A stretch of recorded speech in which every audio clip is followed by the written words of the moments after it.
नमस्कार, मैं हूं Amod Srivastava. Amazing thought, amazing message, amazing information की दिशा में आज एक कदम और आगे। आज के इस दो चिंतन का विषय है प्रगति का पथ और गुणों का पवित्र प्रकाश। आपको ये मेरा वीडियो अच्छा लगे तो लाइक करें, शेयर करें और लाल बटन दबाकर सब्सक्राइब अवश्य करें। साथ ही बेल आइकन दबाना बिल्कुल ना भूलें। आज के प्रथम चिंतन, प्रगति का पथ। शांति प्रेम ही जीवन का लक्ष्य है, लेकिन मानव को यह उपलब्ध नहीं होता। अपनी इच्छाओं, महत्वाकांक्षाओं की अनियंत्रित दौड़ के चलते भी वह इनसे दूर होता चला जाता है। लेकिन यह भी सच है कि मानव का अंतरिम अचेतन रूप से ही सही, लेकिन पास शांति आत्म संतुष्टि के लिए बेचैन रहता है। यह उपलब्धि योग ध्यान से होती है। इसके लिए मानसिक तप, इंद्रिय परिष्कार, धारणा, ध्यान को जीवन में अपनाना आवश्यक होता है। भारतीय ऋषि मुनि कहते हैं कि व्यक्ति के मन में ही उसका संसार बसता है। अतः मानसिकता, तप ही वह अस्त्र है जिसके बल पर व्यक्ति अपने दोष, दुर्गुण, स्वार्थ, संकीर्णता, क्रोध, अहंकार, लोभ, मोह से मुक्त हो सकता है। क्योंकि हमारे प्रगति के पथ पर यही विकार हमारे लिए रोड़े अटकाते रहते हैं, हमें समृद्ध बनने से रोकते हैं। इन्हें तोड़कर ही सुचितापूर्ण सात्विक जीवन जिया जा सकता है।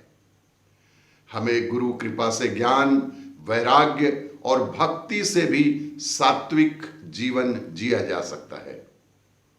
हमें गुरु कृपा से ज्ञान, वैराग्य, भक्ति से भी वासनाओं के बीजों को जलाने का प्रयास करना चाहिए। मनुष्य लग्न पूर्वक यह प्रयास करे तो सफलता अवश्य ही मिलती है। मन ऐसा सरोवर है जिसमें अनेक प्रकार की लहरें उठती हैं। प्रत्येक व्यक्ति का मन एक प्रकार का सरोवर है जिसमें विभिन्न प्रकार की लहरें उठती हैं। मन में काम, क्रोध, लोभ, अहंकार और मद की लहरें उठती ही रहती हैं। ये लहरें समुद्र में उठते हुए ज्वार भाटे की तरह होती हैं। व्यक्ति के व्यक्तित्व को हिलाने में ये लहरें पूरी तरह से सक्षम हैं। वह कितना भी बड़ा ज्ञानी, ध्यानी, तपस्वी क्यों न हो, इन आदतों की गुलामी, वृत्तियों से मुक्ति के लिए साधना, तप, गुरु कृपा ही काम आती है। और आज का दूसरा चिंतन है गुणों का पवित्र प्रकाश। अशुभ वासनाओं के भ्रम जाल में मनुष्य नरक की यंत्रणा ही झेलता है। इसके विपरीत सत्संग, परोपकार, गुरु सेवा, गौ सेवा, शिक्षा सेवा सहित अनेक शुभ कार्य तथा आत्म समीक्षा तथा आत्म सुधार के द्वारा मनुष्य देवत्व पूर्ण स्वर्ग की तरफ अग्रसर होता है। इस प्रकार मनुष्य के सामने दो मार्ग हैं, एक नरक का और दूसरा है स्वर्ग का। मान्यता है कि स्वर्ग और नरक स्वयं मनुष्य में ही विद्यमान है। ये मानव मन के दो स्तर हैं। मनुष्य के मन में जब देवत्व व सद्गुणों का पवित्र प्रकाश होता है, जिस कर्म से मनुष्य में दया, प्रेम, करुणा, सहानुभूति, उदारता की भावनाएं प्रबल होती है, मन स्वतः प्रसन्नता से भर जाता है। ये सभी मानसिक कल्याणकारी भाव स्वर्ग की स्थिति कही जा सकती हैं।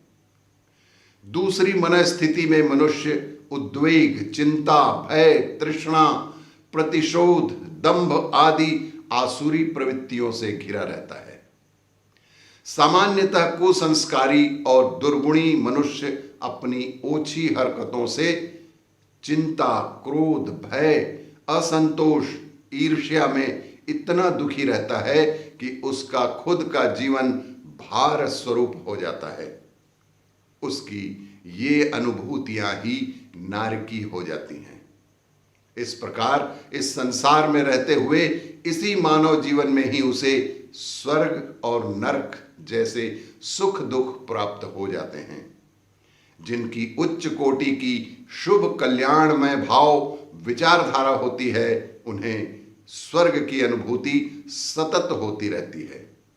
प्रश्न उठता है कि इन बंधनों से व्यक्ति कैसे छूटे, जिससे उस जीवन में शांति, प्रेम और तृप्ति की अनुभूति सतत होती रहे। यही हमारे गुणों का पवित्र प्रकाश भी है।